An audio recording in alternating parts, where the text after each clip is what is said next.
अस्सलामुअलैकुम students, our today's topic is corrosion and its prevention. कि हमने आज पढ़ना है क्रोयन क्या होता है, प्रोसेस, और उसकी प्रिवेंशन यानी हिफाजती तदाबीर क्या हैं। Corrosion is a slow and continuous eating away of a metal by the surrounding medium.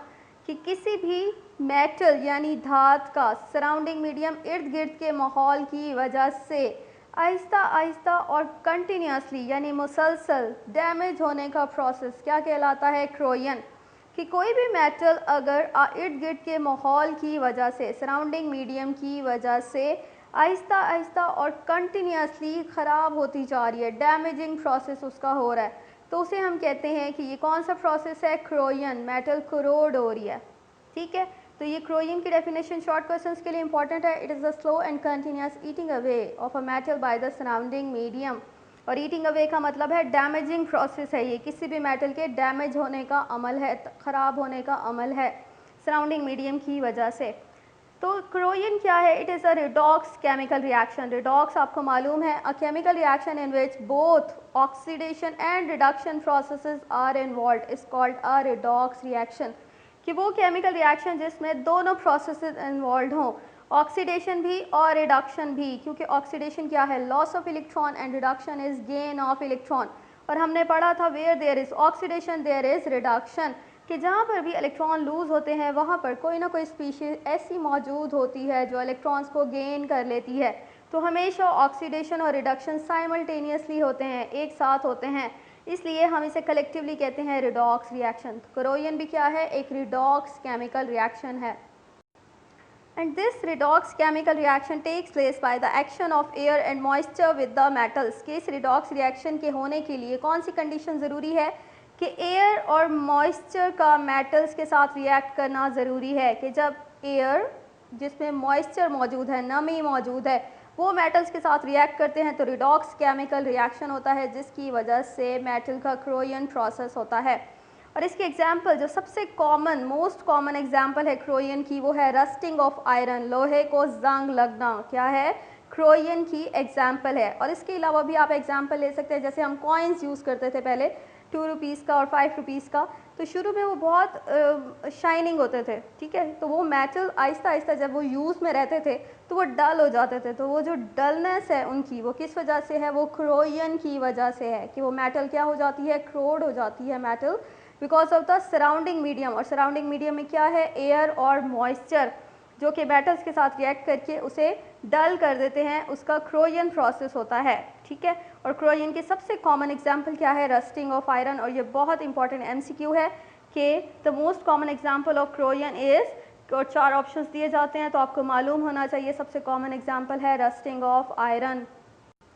So next topic is rusting of iron, कि लोहे को जंग लगना। ये बहुत इंपॉर्टेंट लॉन्ग क्वेश्चन है, 4 मार्क्स में या 5 मार्क्स में ये लॉन्ग क्वेश्चन के तौर पर आता रहता है बोर्ड में, तो आपने इसे लॉन्ग क्वेश्चन के लिए तैयार करना है। उसके अलावा इसकी डेफिनेशन शॉर्ट क्वेश्चन के लिए भी इंपॉर्टेंट है। तो क्या है इसकी definition, the corrosion is a general term but corrosion of iron is called rusting. कि क्रोयन एक जनरल टर्म है, जनरल का मतलब है कि ये जितनी भी इस दुनिया में मेटल्स हैं उन सब का eating away process by the surrounding medium is called corrosion. कि इस दुनिया में जितनी भी मेटल्स हैं उन सब का अगर इर्द गिर्द के माहौल की वजह से, सराउंडिंग मीडियम की वजह से ख़राब होने का प्रोसेस हो रहा है, डैमेज होने का अमल हो रहा है, तो उसे हम कहते हैं क्रोयन, ठीक है। But corrosion of iron is called rusting. लेकिन अगर ये क्रोयन प्रोसेस कौन सी मेटल के साथ हो रहा है, आयरन मेटल के साथ, लोहे के साथ हो रहा है क्रोयन प्रोसेस, तो तब हम इसे कहते हैं रस्टिंग, जंग लगना, ठीक है। तो आपने इसकी डेफिनेशन याद रखनी है, क्रोयन इज़ अ जनरल टर्म जो कि हर दुनिया की हर मेटल पे अप्लाई होता है, लेकिन क्रोयन ऑफ आयरन क्या है, रस्टिंग। इंपॉर्टेंट कंडीशन क्या है रस्टिंग की, मॉइस्ट एयर। मॉइस्ट का मतलब है एयर जिसमें नमी मौजूद हो, मॉइस्चर मौजूद हो, air having water vapours in it, कि वो एयर जिसमें वाटर वेपर्स मौजूद हो। और एयर का मतलब है ऑक्सीजन, एयर में क्या मौजूद हो, ऑक्सीजन, और ऑक्सीजन के साथ क्या मौजूद होना चाहिए, वाटर वेपर्स, तब हम रस्टिंग प्रोसेस हो सकता है आयरन का। अगर there will be no rusting in water vapours free of air और एयर फ्री ऑफ वाटर, कि कोई रस्टिंग का अमल नहीं होगा, कोई जंग लगने का अमल नहीं हो सकता अगर क्या मौजूद हो, सराउंडिंग मीडिया में सिर्फ वाटर वेपर्स हों जिसमें एयर ना हो, फ्री ऑफ एयर। कि वाटर वेपर्स अगर एयर के बगैर हो, ऑक्सीजन के बगैर हो, तब भी रस्टिंग नहीं होगी, और अगर एयर सिर्फ मौजूद हो और वाटर ना हो, वाटर वेपर्स ना हो, नमी ना हो, तब भी रस्टिंग प्रोसेस नहीं हो सकता। ठीक है, अब हम इसे एक एग्जांपल से समझ लेते हैं। तो यहाँ पर एक एक्सपेरिमेंट दिखाया गया है जिससे हम प्रूव कर सकते हैं कि important condition of rusting is moist air. आपको 4 टेस्ट ट्यूब लेना है और हर एक टेस्ट ट्यूब में एक आयरन नेल यानी लोहे का कील डाल दें।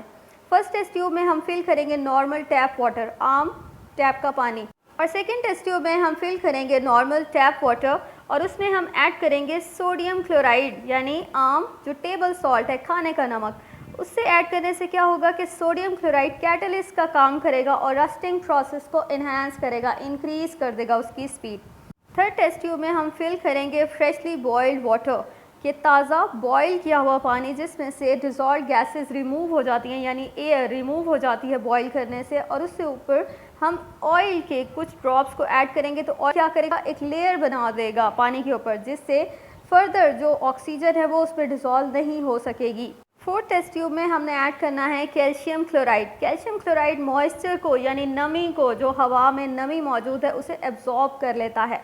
ठीक है, तो इस तरह से जो फर्स्ट टेस्ट ट्यूब में लोहे का कील मौजूद है यानी आयरन नेल मौजूद है वो एक्सपोज्ड है एयर से और मॉइस्चर से। सेकेंड टेस्ट ट्यूब में जो आयरन नेल है वो एक्सपोज्ड है ऑक्सीजन से, मॉइस्चर से और सॉल्ट से।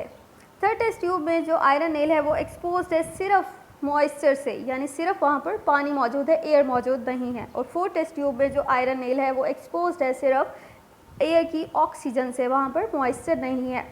फिर हमने इन टेस्ट ट्यूब्स को स्टॉपर से स्टॉप कर देना है ताकि फर्दर सराउंडिंग मीडियम से किसी भी किस्म के और मटेरियल्स इन टेस्ट ट्यूब्स के अंदर ना जा सकें। तो कुछ दिनों बाद हम देखेंगे कि फर्स्ट और सेकंड टेस्ट ट्यूब में जो आयरन नेल यानी लोहे का कील मौजूद है उसको जंग लग चुका है, वहाँ पर रस्टिंग प्रोसेस हो चुका है। और फर्स्ट टेस्ट ट्यूब के मुकाबले में सेकंड टेस्ट ट्यूब में रस्टिंग प्रोसेस इतना ज़्यादा हुआ है कि नीचे आपको प्रेसिपिटेट्स भी दिखाई देंगे रेड कलर के रस्ट के, क्योंकि सोडियम क्लोराइड रस्टिंग प्रोसेस को एनहांस करता है, इंक्रीज़ कर देता है। थर्ड और फोर्थ टेस्ट ट्यूब में आयरन नेल का रस्टिंग प्रोसेस नहीं होगा, वो वैसे के वैसे ही मौजूद होंगे जैसे कि आयरन के नेल पहले आपने रखे थे, क्योंकि थर्ड टेस्ट ट्यूब में सिर्फ मॉइस्चर मौजूद था, एयर मौजूद नहीं थी, और फोर्थ टेस्ट ट्यूब में सिर्फ एयर की ऑक्सीजन मौजूद थी और मॉइस्चर मौजूद नहीं था। तो हमने प्रूव कर दिया कि important condition for rusting is moist air, that is air having water vapours in it.